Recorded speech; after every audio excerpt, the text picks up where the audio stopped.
Welcome to This Explainer. Today, we're unpacking a place that, honestly, completely blew my mind. We're heading high up into the stunning mountain landscapes of the Peruvian Andes, to a town perched so incredibly high that its residents literally live above the clouds. We're talking about La Rinconada.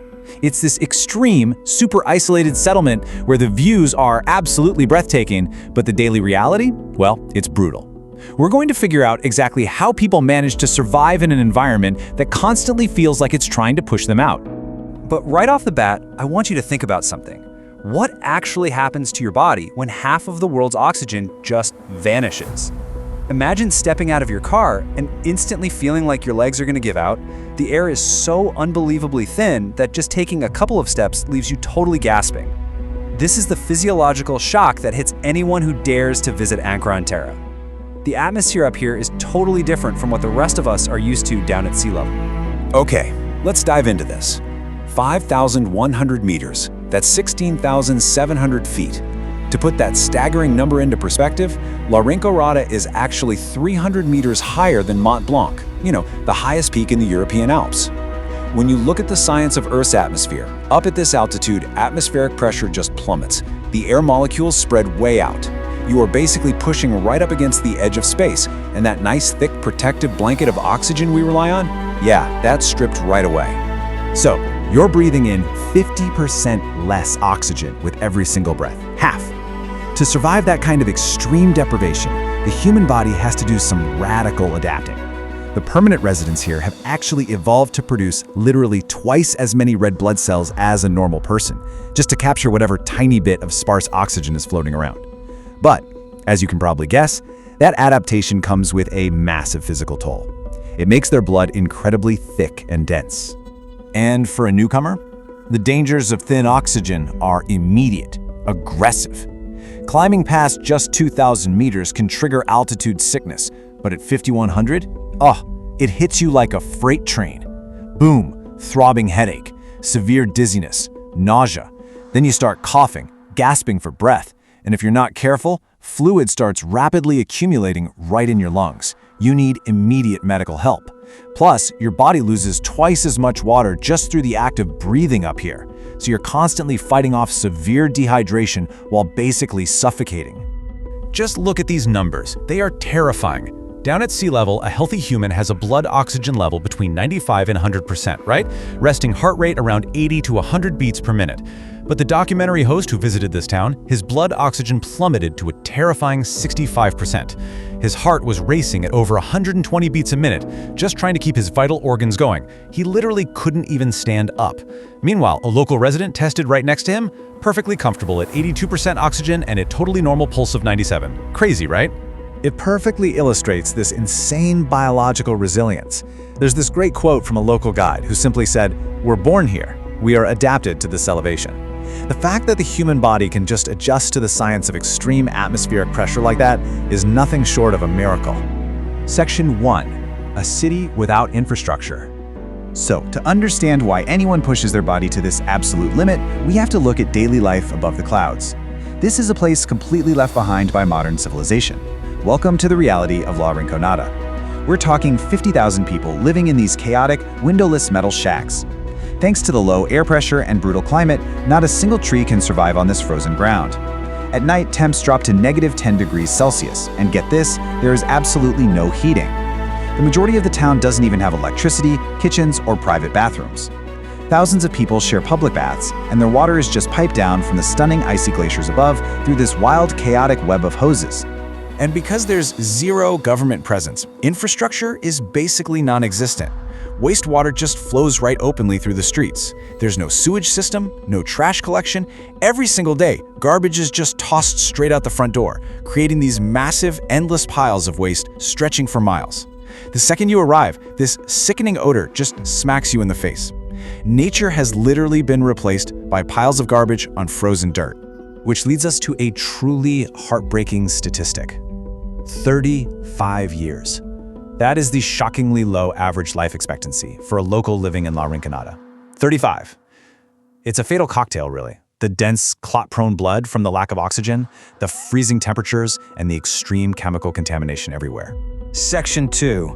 The deadly price of gold. Now, what's really interesting about this is that nobody is actually originally from this town.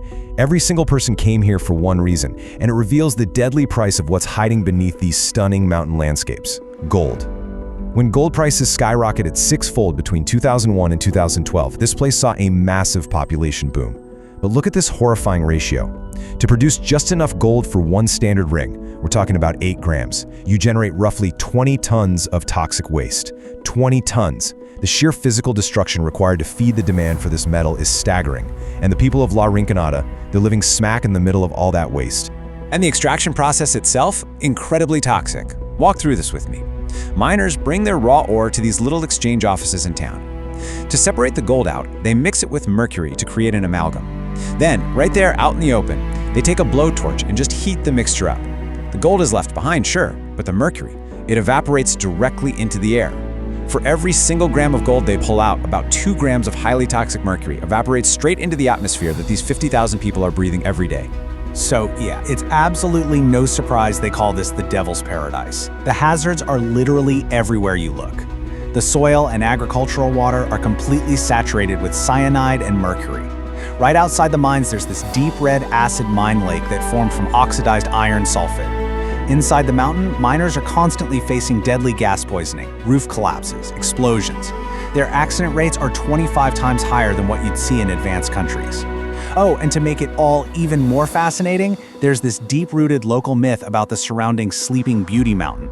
The miners actually believe the mountain is a jealous woman, so women are strictly forbidden from entering the tunnels. They're left to scavenge for tiny scraps of gold on the freezing rocks outside instead. To really grasp what this means, you have to hear from the folks doing the heavy lifting. Take Romero, for instance. He's a local miner who's been grinding away in La Rinconada for 12 years. He talks about the brutal physical labor, saying, so you're using a stone to crush, and then suddenly, bam, injuries, injuries, injuries. His hands are just completely battered. But despite that extreme toll on his body, Romero actually managed to find enough gold over the years to send his 3 kids to university. It's a really rare success story in a town that is mostly built on shattered dreams. Section 3. Working for free. So the crucial point here is that Romero's success is a massive exception to a very exploitative rule. And that brings us to Catreo. It is this deeply unfair, illegal, totally outdated labor system. Basically, miners work inside these unstable, dangerous tunnels for an entire month completely for free. No regular paycheck. None. Instead, they get exactly 1 day a month, the Catreo day, to mine for themselves. Whatever gold they manage to pull out on that one single day, that is their entire salary for the month, meaning their ability to literally feed their families is entirely based on luck. But, human survival instinct always kicks in. No one wants to work a whole month for absolutely nothing. So miners try to outsmart the Catreo system. While they're working their long, unpaid shifts, if they spot a really good-looking stone, they'll sneakily pocket it or stash it in the dark corners of the mine, crossing their fingers they can retrieve it on payday. It's literally this desperate game of cat and mouse being played miles above sea level in the pitch black. And hey, even if they do strike it rich on payday, the danger is far from over. These workers have to carry their raw gold through freezing, unlit streets in a town where electricity is basically a luxury and crime is completely rampant. The lack of infrastructure is just wild. There are no banks, so people are walking around with all their cash and gold right in their pockets. Because of that, stabbings and robberies are an everyday thing. There's no actual jail either, just a tiny little holding cell. And if you get hurt, there's exactly one tiny clinic with just a few rooms for all 50,000 people. Visiting journalists literally have to hire undercover police just to walk down the street without getting attacked. It's this tragic, inescapable loop, and it's summed up so perfectly by one local resident who said, mostly there's nothing good because, as you can see, everywhere is contaminated. Well, you can earn a good income. That's why people come here. They endure the freezing cold, the piles of garbage, the suffocating lack of oxygen, the deadly chemicals, all for this fleeting hope of financial escape. A hope that, honestly, for the vast majority, never, ever materializes. Which leaves us with this final, lingering thought.